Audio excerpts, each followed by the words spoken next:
Salut tout le monde, j'espère que vous allez bien. On se retrouve pour un deuxième épisode à la rencontre, cette fois-ci d'une chercheuse, Raïma Sidi Boulnoir de Leafstar. Elle travaille sur un IRM pour regarder ce qu'il y a à l'intérieur d'une plante et je crois qu'elle est juste à côté. Allez, on y va tout de suite.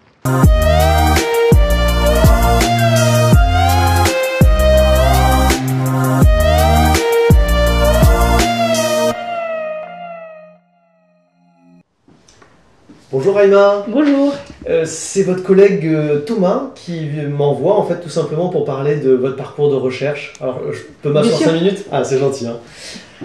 En fait je me pose une grande question. Alors ça va vous paraître peut-être un peu bizarre, mais je me demande à quoi ça sert la science. Donc j'ai besoin d'un peu d'exemples concrets. C'est le professeur Sabi qui m'envoie un petit peu aussi voir Thomas et vous.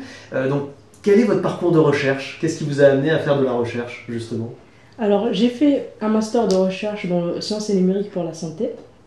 Après, j'ai fait une thèse financée en partie par le LABEX. Donc, ma thèse est dans un domaine interdisciplinaire, donc la physique et l'agronomie, et consiste à mettre au point un dispositif portatif basé sur le phénomène de la RMN, résonance magnétique nucléaire. C'est quoi la résonance magnétique nucléaire? C'est un peu le même dispositif qui est utilisé dans les hôpitaux. Et dans ma thèse, en fait, on applique ce dispositif pour étudier donc l'eau et sa dynamique dans les plantes qui sont végétariennes. Un peu comme les IRM en fait, c'est ça? Exactement. Ok, très bien. Et alors pourquoi étudier justement la dynamique de l'eau dans les plantes? Alors, étudier la dynamique de l'eau dans les plantes permet d'avoir des informations donc, de comportement des plantes en conditions naturelles et pendant la sécheresse. Donc les agronomes ils sont très intéressés par ce genre de problématique. Donc l'objectif est de mettre au point un peu des héliotypes de plantes dans le contexte du changement climatique. Donc de sélectionner derrière des plantes, c'est ça, plus résistantes à la sécheresse. Voilà. Et c'est là où justement on peut répondre à quoi ça sert la science, c'est qu'on voit que c'est appliqué autant à la santé, à l'environnement, à l'agronomie. Exactement. Merci beaucoup Raïma, il faut que j'aille retrouver justement le professeur Sabi pour en parler. Merci beaucoup. Merci, au revoir. à bientôt.